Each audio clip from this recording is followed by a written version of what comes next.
विद्यार्थी मित्रांनो आणि आदरणीय पालकांनो, महाराष्ट्र मेडिकल करिअर काउन्सिलिंग या यूट्यूब चॅनलतर्फे मी आपली मार्गदर्शक शमी महाडेश्वर तुम्हा सर्वांचे मनापासून स्वागत करते। केरळ राज्याच्या प्रवेश प्रक्रिया आयुक्तालयाने CEE केरला KEM 2026 साठी एक अत्यंत महत्त्वाचे नोटिफिकेशन प्रसिद्ध केले आहे।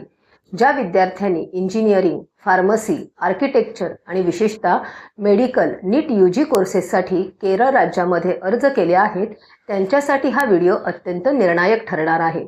या नोटिफिकेशनचा थेट परिणाम तुमच्या प्रवेश प्रक्रियेवर होऊ शकतो, त्यामुळे हा व्हिडिओ शेवटपर्यंत नक्की पहा। सर्वात आधी एक महत्त्वाची गोष्ट समजून घ्या, ही नवीन नोंदणी किंवा नवीन अर्ज भरण्याची प्रक्रिया नाही। ज्या विद्यार्थ्यांनी जानेवारीच्या शेवटच्या आठवड्यापासून ते 6 फेब्रुवारी 2026 या मुदतीत आपले अर्ज यशस्वीरित्या सादर केले होते, केवळ त्यांच्यासाठीच ही सूचना आहे। CEE केरळ आता नवीन अर्ज स्वीकारत नाही, तर भरलेल्या अर्जामधील त्रुटी सुधारण्यासाठी ही संधी देत आहे। नोटिफिकेशनमधील महत्त्वाचे मुद्दे: प्रोफाईल तपासणी। विद्यार्थ्यांनी www.cee.kerala.gov.in या पोर्टलवर जाऊन आपला ॲप्लिकेशन नंबर आणि पासवर्ड वापरून लॉग इन करायचे आहे। त्रुटी दुरुस्ती, डिफेक्ट रेक्टिफिकेशन।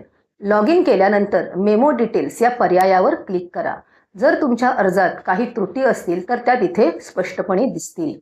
शेवटची मुदत: ही सर्व दुरुस्ती आणि आवश्यक कागदपत्रे अपलोड करण्यासाठी 10 मे 2026 संध्याकाळी 6 वाजेपर्यंत वेळ देण्यात आला आहे। नीट 2026च्या प्रवेश प्रक्रियेवर होणारा परिणाम। पालकांनो आणि विद्यार्थ्यांनो, या नोटिफिकेशनकडे दुर्लक्ष केल्यास काय परिणाम होऊ शकतो हे नीट समजून घ्या। 1. आरक्षण नाकारले जाऊ शकते। जर तुमच्या नॅटिव्हिटी पुराव्यात त्रुटी असेल आणि तुम्ही ती 10 मे पर्यंत सुधारली नाही तर तुम्हाला आरक्षणाचे किंवा फी सवलतीचे कोणतेही फायदे मिळणार नाहीत। तुम्हाला थेट ओपन किंवा नॉन केरलाइट कॅटेगरीमध्ये टाकले जाईल। 2. रँक लिस्टमध्ये नाव न येणे। विशेषतः इंजिनिअरिंग आणि फार्मसीसाठी जर तुम्ही वेळेत तुमचे गुण किंवा आवश्यक कागदपत्रे अपलोड केली नाहीत तर तुमचे नाव मेरिट लिस्टमध्ये येणार नाही। 3. प्रवेश रद्द होण्याची शक्यता।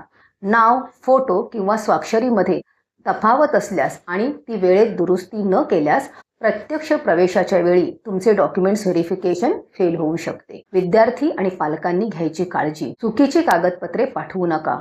कोणतेही कागदपत्र कुरिअर किंवा पोस्टाने पाठवू नका। सर्व काही कॅन्डिडेट पोर्टलवरूनच ऑनलाईन अपलोड करायचे आहे।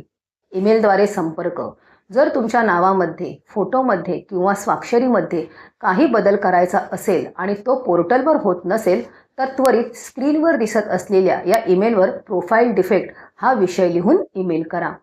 NRI कोटा: ज्यांनी NRI कोट्यासाठी दावा केला आहे त्यांनी सध्या काळजी करण्याची गरज नाही। त्यांच्या त्रुटी दुरुस्तीसाठी स्वतंत्र वेळ दिला जाईल। तर विद्यार्थी मित्रांनो, ही होती KEM 2026 ची महत्त्वाची अपडेट। लक्षात ठेवा, 10 मे ही शेवटची तारीख आहे। आजच तुमचे पोर्टल तपासा आणि काही त्रुटी असल्यास त्या त्वरित दूर करा। आणि एक महत्त्वाचे, केरळच्या या प्रवेश प्रक्रियेची आपणास पूर्ण माहिती हवी असल्यास आमच्या यूट्यूब चॅनेलवर जाऊन KEM नोटिफिकेशन हा आमचा व्हिडिओ पाहायला विसरू नका। यामुळे तुम्हाला केरळ राज्यातील संपूर्ण MBBS प्रक्रियेची माहिती मिळेल। जर आमच्या चॅनेलकडून आपणास नीट 2026 परीक्षा संदर्भात मोफत अपडेट हवे असतील तर फ्री अपडेट्स असा आम्हाला स्क्रीनवर दिसत असलेल्या नंबरला व्हॉट्सअप मेसेज करा। त्याचप्रमाणे जर तुम्हाला आमचे पेड काउन्सिलिंग घ्यायचे असेल तर आम्हाला पेड असा स्क्रीनवर दिसत असणाऱ्या व्हॉट्सअप नंबरवर मेसेज करा। अशाच तांत्रिक आणि सखोल माहितीसाठी आमच्या महाराष्ट्र मेडिकल करिअर काउन्सिलिंग चॅनलला सबस्क्राईब करा। तुम्हाला ही माहिती कशी वाटली खाली कमेंट बॉक्समध्ये नक्की सांगा। नीट 2026 आणि महाराष्ट्र तसेच इतर राज्यांच्या मेडिकल प्रवेश प्रक्रियेबद्दल अशाच तांत्रिक आणि सविस्तर माहितीसाठी आपल्या महाराष्ट्र मेडिकल करिअर काउन्सिलिंग चॅनलला सबस्क्राईब करा आणि हा व्हिडिओ गरजू विद्यार्थ्यांपर्यंत नक्की शेअर करा। धन्यवाद।